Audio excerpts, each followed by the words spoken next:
Now continuing with a two-dimensional array in C, we have already seen in the last lecture how to declare a two-dimensional array in C. You declare it by mentioning the two dimensions. जैसे हमने लिखा int a 3 and 5. So the first value that you give in the square brackets is your row, number of rows, and the second value you give in the second square bracket is the column. ठीक है, तो यहाँ पे हम एक array create कर रहे हैं two dimensional which is of 3 by 5 size की array बना रहे हैं, means the total number of elements in the array will be 15. 3 rows और हर row में 5 columns होंगे, so that will be 15 total elements in the array. ठीक है, now let us see how do we access the various elements of an array. ठीक है, ये मैंने आपको बताया था कि जब आपको array में value initialize करनी होती है, suppose I want to initialize the values like this. I want to store 2, 5, 7 in the first row, 8, 6, 3 in the second row and 9, 1, 4 in the third row. तो हमें initialization देते समय since the values stored in the array are row wise, तो जो first 3 values हम देंगे, they will move into the first row. The second set of 3 values will go into the row 2. This will go into row 1. And the third set of values will go in row 3. ठीक है, तो जिस order में आप value दोगे row wise वो value आपकी array के अंदर स्टोर हो जाएगी. ठीक है, नाउ एरे के एलिमेंट्स की सबस्क्रिप्ट क्या होती है. अगर हम इस एरे को कंसिडर करें 3 by 3 की एरे है, so I told you earlier also कि सपोज ये 3 by 3 की एरे है. 3 by 3 की एरे मतलब 3 रोज और हर रो में 3 columns. Now as we know row जो वैल्यू है, रो की वैल्यू 0 से रो -1 तक जाएगी, मतलब जितनी रोज हैं -1. ठीक है, और कॉलम की वैल्यू कितनी होगी, it will go from 0 to column -1.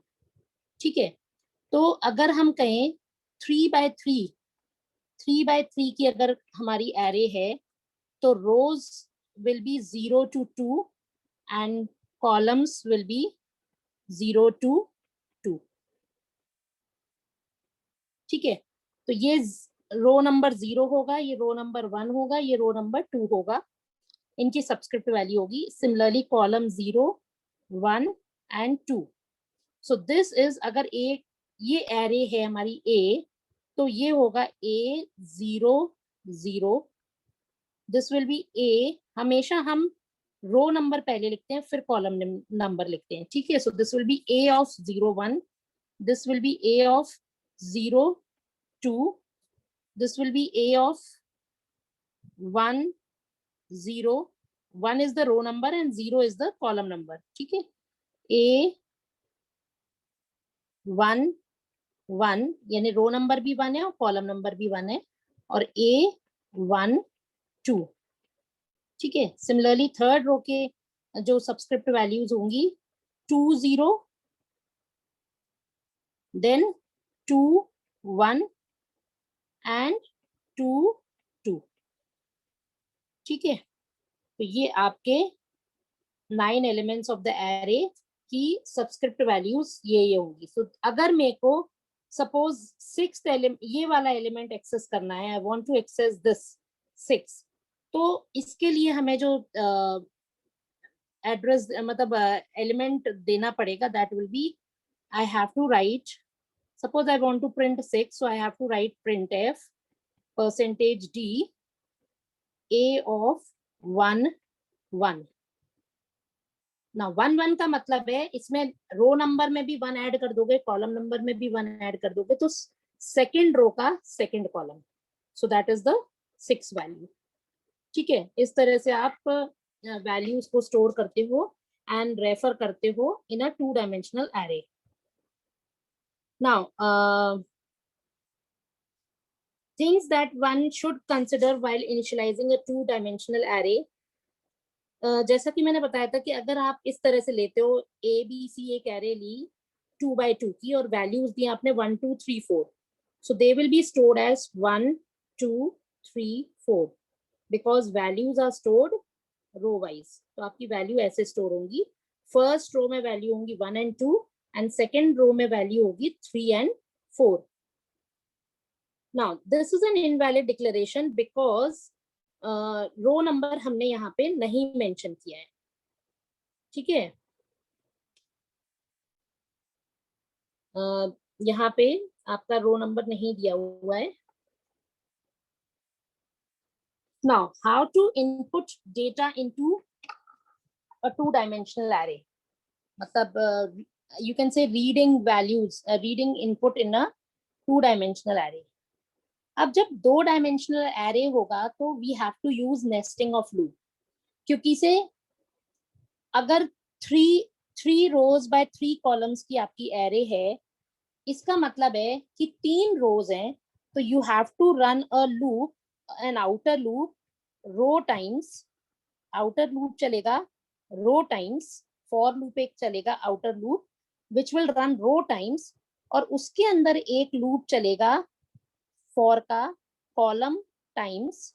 ठीक है, और इसके अंदर आप स्कैनएफ का स्टेटमेंट दोगे, क्योंकि से इन ऑल आपकी कितनी वैल्यूज इनपुट होनी चाहिए. 3x3 की अगर एरे है तो total there will be 9 elements. ठीक है, तो वो कब पॉसिबल होगा, आउटर लूप को भी आप 3 टाइम्स चलाओ और इनर लूप को भी 3 टाइम्स चलाओ. मतलब for every row the column should also be 3. तो हर रो के लिए 3 कॉलम्स होंगे. So 3 rows by 3 columns, so 9 values will be input by using a nested loop, जिसमें कि आउटर लूप भी 3 बार चलता है और इनर लूप भी 3 टाइम्स चलता है. अगर हम जनरलाइज कर दें इसे, तो outer loop represents your rows and inner loop should run the column number of times. तो सपोज अगर हमारी एरे 3x5 साइज की है, 3x5 मीन्स 3 रोज और हर रो में 5 कॉलम्स हैं. ठीक है, तब इस केस में क्या होगा, जो आउटर लूप है that will run 3 times and the inner loop will run 5 times. So just remember one thing कि 2 डायमेंशनल एरे में वैल्यू इनपुट करने के लिए you have to remember certain things.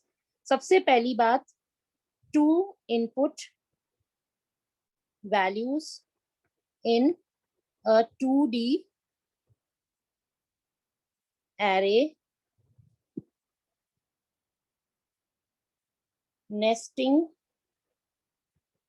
of 2 for loops is required. ठीक है, then the second thing is outer for loop runs row number of times. मतलब जितनी रोज होंगी, so I'm just generalizing, अगर 2 रोज हैं तो आउटर लूप 2 बार चलेगा and the inner for loop runs column number of times. ठीक है, तो एग्जाम्पल फॉर से 3x5 array, outer loop runs 3 times and inner loop runs 5 times. ये आपको ध्यान रखने वाली चीज है. If you remember this, you won't face any problem while inputting data into in a 2-dimensional array. ठीक है, नॉर्मली हमारी जो भी एरेज होती है, normally we take a 2x2 और 3x3 टाइप ऑफ एरे, क्योंकि से मैट्रिक्स रिप्रेजेंटेशन के लिए सबसे ज्यादा यूज होती है 2-डायमेंशनल एरेज. तो मैट्रिक्स ज्यादातर आपकी स्क्वायर मैट्रिक्स हम यूज करते हैं. So it is either a 3x3 array और अ 2x2 एरे. ठीक है, या 4x4 व्हाटएवर. ठीक है, तो उस केस में आपके number of rows and column same होते हैं, so the outer and the inner loop will run same number of times. Now जैसा कि हमने यहाँ बताया कि सपोज एक एरे हमने बनाई है 3x3 टाइप्स की, means I want to create an array which has 3 rows and every row has 3 columns. तो एक स्क्वायर मैट्रिक्स सपोज हमें इनपुट कराना है. So I will run the loop, outer for loop from 0 to 3, 0 1 2, यानी कि less than 3. हम यहाँ i की वैल्यू क्या देंगे, less than 3. So I will have value, I will take 3 different values 0 1 and 2, and similarly आपका जो कॉलम है, कॉलम वाला लूप है वो भी 0 से लेके लेस देन 3 तक चलेगा. तो the inner loop will also run 3 times. So in all ये जो scanf statement है आपका, it will run 9 times because outer loop 3 बार चलेगा और हर बार आउटर लूप वैल्यू के लिए इनर लूप भी 3 बार चलेगा. सो टोटल जो इनर लूप के अंदर का स्टेटमेंट है that will run 9 times. This line runs 9 times. तो 9 टाइम्स ये स्कैनफ स्टेटमेंट रन करेगा तो क्या करेगा, आपसे 9 डिफरेंट वैल्यूज इनपुट कराएगा and they will be stored in the respective you can से पोजीशन इन द एरे. और इनपुट कराने के लिए हमें क्या लिखना पड़ता है, scanf 2 डायमेंशनल एरे के केस में मैं बता रही हूँ. ये तो हमारा फॉर्मेट से स्पेसिफायर है %d. If you are inputting integer value, character value है तो आप c लोगे, फ्लोट है तो f लोगे. So whatever it is. %, Suppose array का नाम है a, then a of I j. ठीक है, so you will write it like this. तो हर बार i और j की वैल्यू बदलती जाएगी. सबसे पहले it will input a of 0 0, then it will input a of 0 1. Row number same रहेगा, कॉलम नंबर बदलेगा. फिर a of 0 2, then a of 1 0, a of 1 1, a of 1 2. So ये 3 वैल्यूज आपकी रो 1 की हैं. These 3 values are for row 2 and similarly आपकी row 3 की भी values होंगी. This is row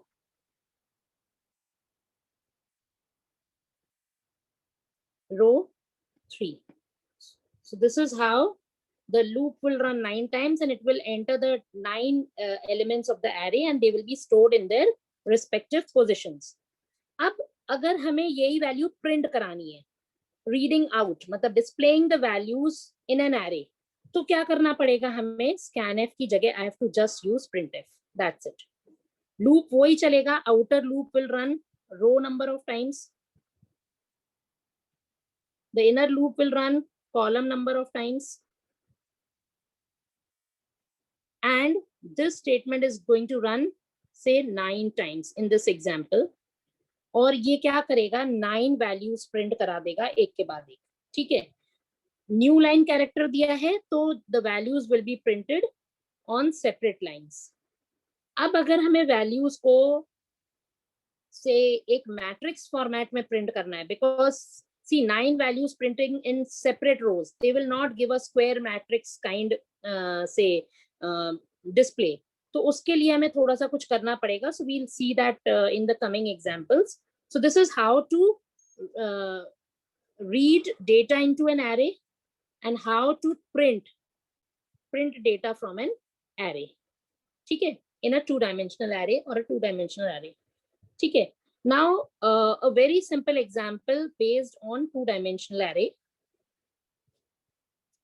यहाँ पे हमने क्या किया है कि एक एरे लिए, डिस्प नाम की एरे 2x3 एरे है. So that means 2 rows and every row has 3 columns. So this is the rows and this is the columns. ठीक है, तो as I told you, outer loop कितने बार चलेगा, 2 times and the inner loop will run 3 times. और यहाँ आपने ये message display कराया और इस एरे में वैल्यू इनपुट कराई. So this loop is to input elements in array, जो अभी जस्ट हमने देखा, to how to input the elements in an array. Now I want to display the elements in the array. तो उसके लिए भी हमने क्या किया, वही लूप चलाएंगे हम, outer loop for row number of times. This is row times and this is the inner loop column times. ठीक है, और हम ये वैल्यू प्रिंट करा रहे हैं I of j, display array की वैल्यू प्रिंट करा रहे हैं. And we are saying if j is equal to 2, printf new line. Means इसमें हम एक काम और कर सकते थे. Instead of doing this, I want actually कि वैल्यूज हमारी अगर सपोज इस तरह से हैं, तो they should not be printed as like this, rather they should be printed as 1 2 3 in the first row and 4 5 6 in the second row. तो दो तीन तरीके हैं उसको करने के लिए. ये कह रहे हैं अगर j की वैल्यू 2 हो जाती है then it should take a new line. मतलब j की वैल्यू 2 का होना मतलब कि फर्स्ट रो खत्म हो गई है, तो after every row it should take a line break. After every row a line break is put. तो ये लाइन आपकी क्या कर रही है, बेसिकली जैसे ही j की वैल्यू 2 हो रही है तो it is putting the contents on the next line, जिससे कि अगली the next set of elements will be printed on the separate line. अगर हम ये कोड मिस कर देते हैं, suppose I just remove this code, अगर मैं ये कोड स्किप कर देती हूँ then the output will be like this. ठीक है, हर या फिर rather it will be like this, because हमने न्यू लाइन कैरेक्टर नहीं यूज किया. So the values will be printed as 1 2 3 4 5 6 all elements in the first in one line. ठीक है, जबकि हमें क्या करना है कि these 3 elements are to be printed in the first row and these 3 elements are to be printed in the second row. So I want to put a new line character after 3 elements have been printed. यानी कि first row print होने के बाद I have to insert a new line character. So that is what we are doing here by checking the condition if j is equal to 2, printf new line character. तो इससे automatically क्या होगा, first row जैसे ही खत्म होगी, या कह सकते हो कि जैसे ही j की वैल्यू 2 हो जाएगी ना, j की वैल्यू 0 1 2 इज जैसे ही होगी तो उसके बाद एक न्यू लाइन कैरेक्टर भी इंसर्ट हो जाएगा. So it will push the output on the beginning of the next line. तो इसका अगर हम आउटपुट देखें इस प्रोग्राम का, तो सिंपली ये क्या करेगा, पहले इनपुट कराएगा सारी वैल्यूज को यूजर से. सो यहाँ तक का आपका जो प्रोग्राम है, what it is doing, it is inputting the values from the user. तो यूजर ने ये 6 वैल्यूज इनपुट करी, 1 2 3 4 5 6, and then it is displaying the 2-dimensional array elements are 1 2 3 and 4 5 6. 1 2 3 is printed on the first row and 4 5 6 is printed on the second row. ये क्यों possible हो पाया है? Because of the code that I have told you, because of this code this has been possible. अगर हम ये code को नहीं लिखते तो आउटपुट हमारा, just try and run it out, आप रन करके देखना तो आपका जो आउटपुट आएगा बिना इस कोड के, if you cut out this code, you don't write if j is equal to 2 printf so and so, then it will print 1 2 3 4 5 6 in a single line. ठीक है, तो अगर आपको उसको एक मैट्रिक्स जैसा इफेक्ट देना है कि 1 2 3 एक लाइन में प्रिंट हो क्या है and 4 5 6 should be printed in the second row, then you have to give this piece of code. ठीक है, तो ये तो था एक 2-dimensional array में वैल्यूज इनपुट कैसे करानी है और उनको डिस्प्ले कैसे कराना है. ठीक है, now we'll see some examples on this program on 2-dimensional array. So seeing the programs using arrays, हमने 1-dimensional array के 3 programs देखे थे, how to find the minimum maximum value and how to search an element in an array. Now we will see one program to add 2 matrix. क्योंकि से मैंने बताया आपको कि 2-dimensional array सबसे ज्यादा कब यूज होती है, to represent matrix in say in programming, and you can perform various mathematical calculations on that can be performed on matrices. ठीक है, तो अभी हम सिंपल सा एक प्रोग्राम लिखते हैं just to add two matrix, जैसे कि हम मैथ में करते हैं. Suppose this is matrix 1, this is matrix 2.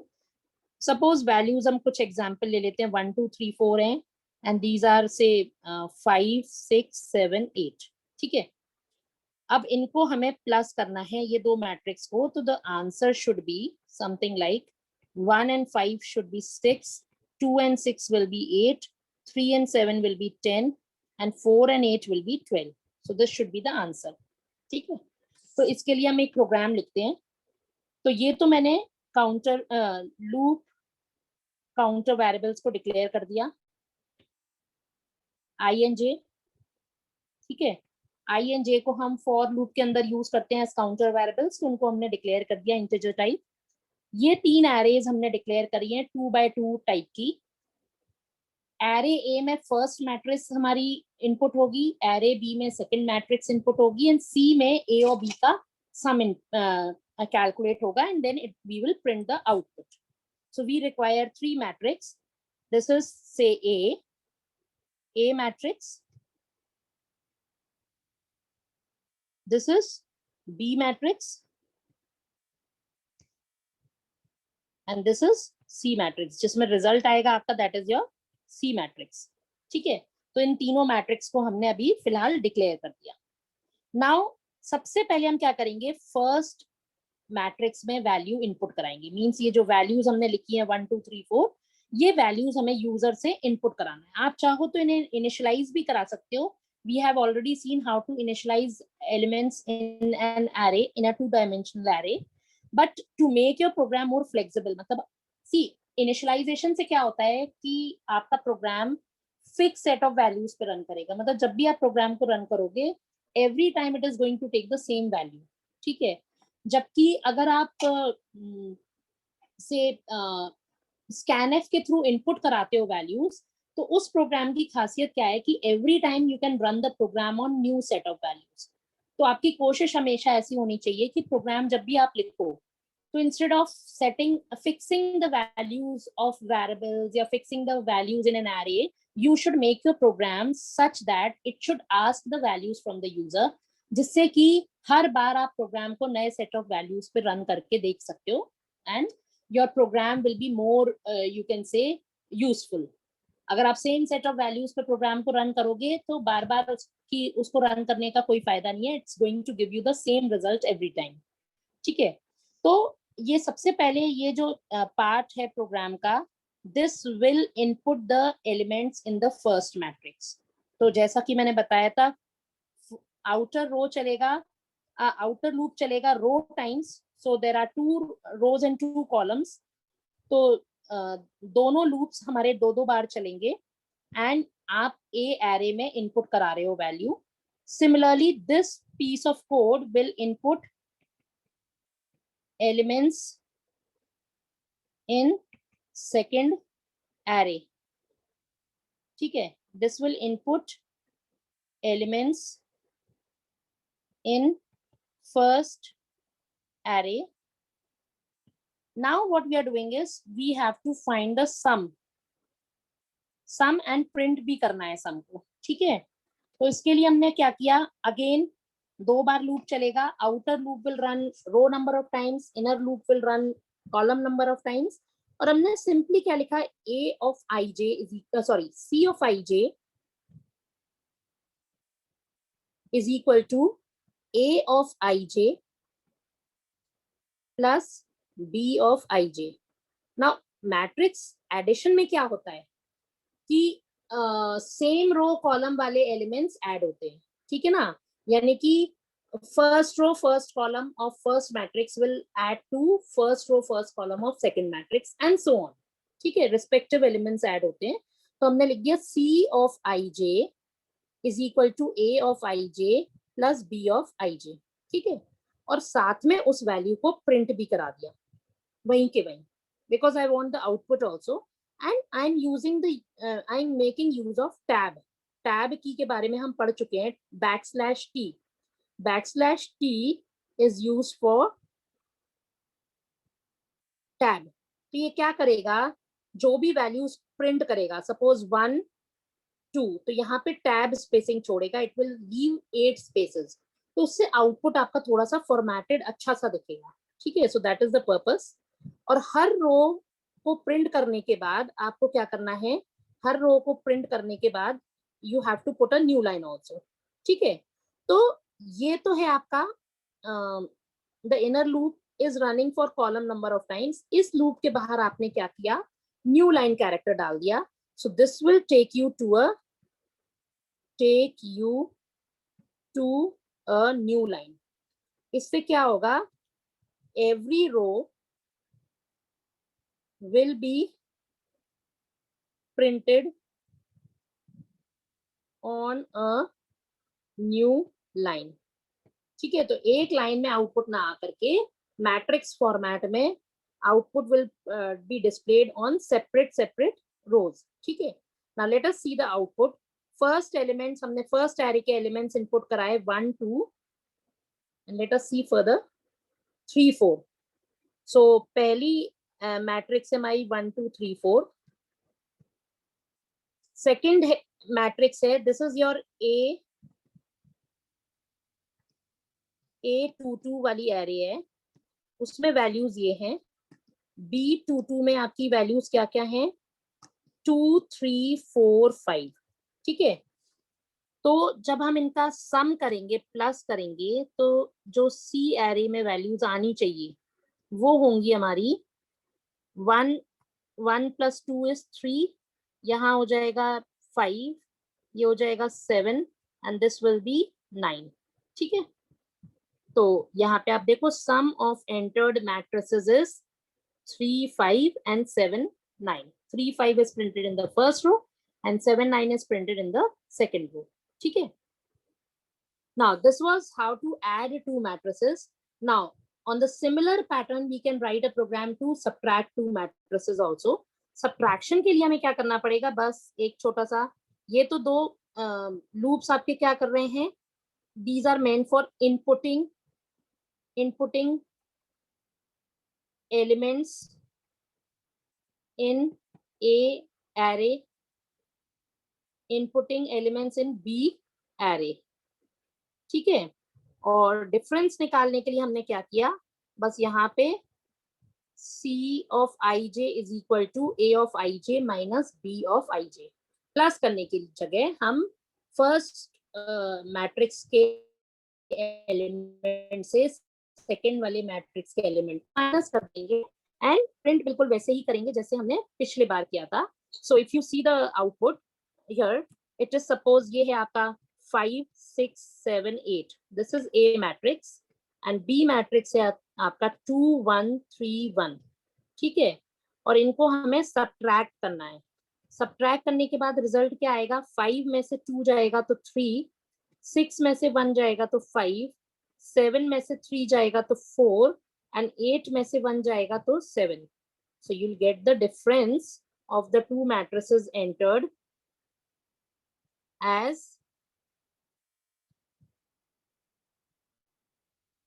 3 5 4 7, जैसा हमारा कैलकुलेशन में आया.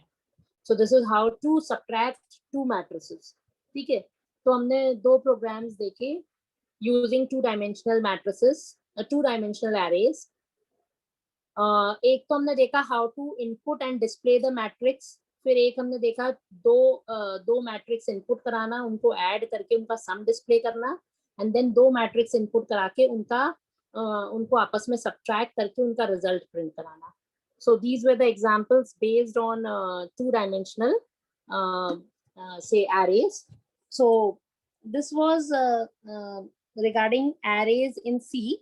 Now इसमें एक छोटा सा टॉपिक और रहता है, so we'll continue with arrays in the next lecture also. उसमें हम पढ़ेंगे कि how are arrays, two-dimensional arrays represented in memory. या rather we can see it right now कि टू डायमेंशनल arrays मतलब इसमें कैसे रिप्रेजेंट होती हैं मेमोरी के अंदर. जैसे हमने वन डायमेंशनल एरेज का देखा था. So we'll see how two dimensional arrays are represented in memory. So that is the last topic that is left in arrays. So if you see here, I've already showed you how the elements are stored in a two-dimensional array. The elements are always stored row wise. ठीक है ना. पहले first row populate होती है, भरती है, फिर second row भरती है, फिर थर्ड रो भरती है, and fourth row, and so on. Now arrays देखने मतलब हम विजुअली एरेज को रोज एंड कॉलम्स के फॉर्मेट में देखते हैं, व्यू करते हैं, लेकिन जो हमारी मेमोरी है, memory is not in form of a grid. Memory grid जैसी नहीं होती है, रोज एंड कॉलम्स नहीं होते हैं मेमोरी में. Memory is just contiguous set of memory locations. Memory में कोई रो कॉलम का कंसेप्ट नहीं होता है. मेमोरी में एक के बाद एक मेमोरी लोकेशंस होते हैं और उसमें एलिमेंट्स स्टोर होते हैं. That's it. There is no visualization of rows and columns in a memory. पर टू डायमेंशनल एरे में हम जो रोज एंड कॉलम्स को विजुअलाइज करते हैं वो हम अपने कन्वीनियंस के लिए, अपने एप्लीकेशन के लिए उसे विजुअलाइज करते हैं. बट एक्चुअली एरे में मेमोरी में ऐसा कोई रो एंड कॉलम नहीं होता है. मेमोरी में एलिमेंट्स एक के बाद एक सारे लगातार के लोकेशंस में स्टोर होते हैं, just like they are stored in a single dimensional array. ठीक है.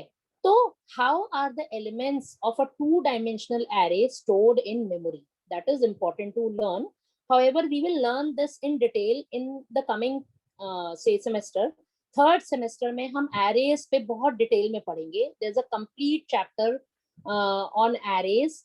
We learn a new subject data structures जिसमें एरेज को बहुत डिटेल में कवर किया जाता है. So then we will be again touching the topic of arrays and that too in detail. ठीक है. तो अभी आपको बेसिक्स क्लियर होने चाहिए, एरे होता क्या है, एंड एरेज पे फर्दर हम और डिटेल में पढ़ेंगे in the third semester under the subject data structure. So there is no need to worry कि मतलब अभी हम एरेज पढ़ रहे हैं या कम समझ आ रहा है, because arrays is a very big topic. We can't cover it right now in this programming in C part in detail. So we'll be learning in detail on arrays in the data structure subject. Now, talking about how actually two-dimensional array elements are stored in the memory. तो इसमें होता क्या है कि जैसे अगर आपकी ये यहाँ पे से this is your array. इसमें कुछ आपको फाइव रोज दिख रही हैं एंड 4 कॉलम्स.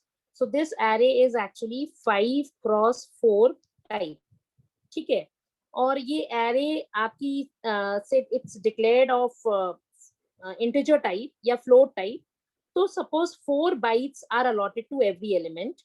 तो हम अगर देखें तो मेमोरी लोकेशंस 4 के गैप से हैं. This represents your memory address. This is your memory address. ठीक है. तो अगर आप देखो स्टार्टिंग एड्रेस 06 है तो 4 ऐड हो जाएगा इसमें. This is +4. अगर आप देखो इसमें +4 हुआ, यहाँ से फिर +4 हो गया, 10 से 14 हो गया, 14 से 18 हो गया. Every time 4 is added because every element of an array here is taking 4 bytes each. ठीक है. तो अगर स्टार्टिंग एलिमेंट 82206 एड्रेस पे है तो उससे अगला एलिमेंट किस पे होगा? 82210. How did we reach at this value? By adding 4 to the initial address. Now 10 के बाद जो एलिमेंट स्टोर होगा वो 14 एड्रेस पे स्टोर होगा, देन 18 पे होगा, then 22 and so on. So every time 4 is being added to the address. अब अगर आप देखो तो सबसे पहले ये एलिमेंट स्टोर होगा A of 00. It will be stored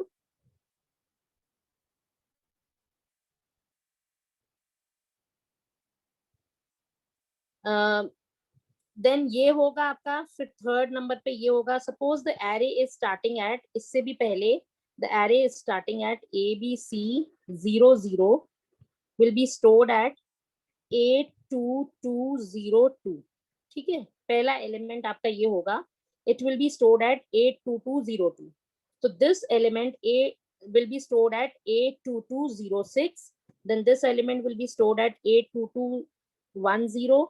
This element will be stored at 82214. Then अब एक रो खत्म हो गई.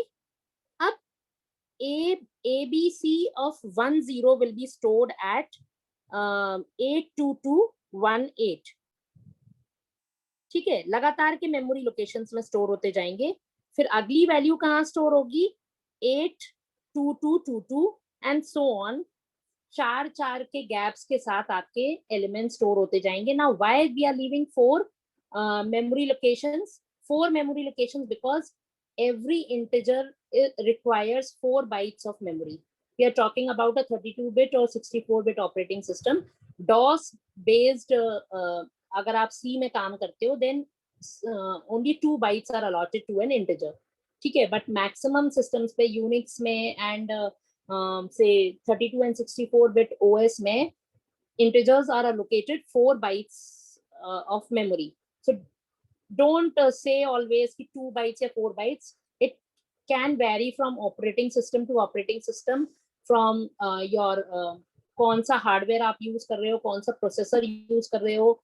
16-bit प्रोसेसर है, 32-bit प्रोसेसर है, 64-bit प्रोसेसर है, या सी आप कौन सा यूज कर रहे हो, डॉस बेस्ड सी यूज कर रहे हो या विंडो बेस्ड सी यूज कर रहे हो. All these things will matter in deciding how many bytes are allocated to an integer. ठीक है, तो what I was trying to tell you through this is कि भले ही array हमें 2-dimensional array देखने में, हमें visualize करने में रो एंड कॉलम की दिखती है. on paper we draw it in form of a say 2-dimensional array which has a number of rows and columns, but memory में जो मेमोरी होती है दैट इज ओनली 1 डायमेंशनल. वहां पे कोई रो कॉलम का कंसेप्ट नहीं है. Memory is always a contiguous set of memory locations. तो एलिमेंट्स कैसे स्टोर होते हैं मेमोरी में? रो वाइज पहले सारे एलिमेंट्स स्टोर होंगे फर्स्ट रो के, one after the other. Then first row जैसे एग्जॉस्ट होगी, सेकेंड रो के एलिमेंट स्टोर होंगे एक के बाद एक. Then third row, fourth row and whatever is there. And इस तरह से लास्ट एलिमेंट यहाँ पे स्टोर है 82278. मे बी जब आप 4 करके ऐड करके यहाँ तक पहुंचोगे, so it will be stored at 82278 location. So this is how the elements are stored in an array, a 2-dimensional array in the computer memory. So this finishes your topic on arrays. Now in the next class we will be starting with functions. Now functions is a very important topic, और functions काफी use होता है because आगे चल मतलब function actually makes a program modular. So we'll talk about what are functions, why do we use functions, what are the advantages of creating functions, and how do we create or write functions in C. All these things will be covered in the next lecture. So I'll end the class for today. So we've seen how to create a 1-dimensional array. We've seen some programs on 1-dimensional array. Then we've seen how to create a 2-dimensional arrays, and we've seen some examples of 2-dimensional arrays as well. So please run all these programs at your end. In programs को आप लिख के run करके खुद से देखिए, ठीक है? And as I told you, you need not worry about arrays chapter as of now in PIC. आपको बस इतना जितना हमने पढ़ा है that you should know. Remaining जो details हैं, बहुत ज़्यादा detail में we are going to learn about arrays in the next semester in the subject data structure. I'll end the class here.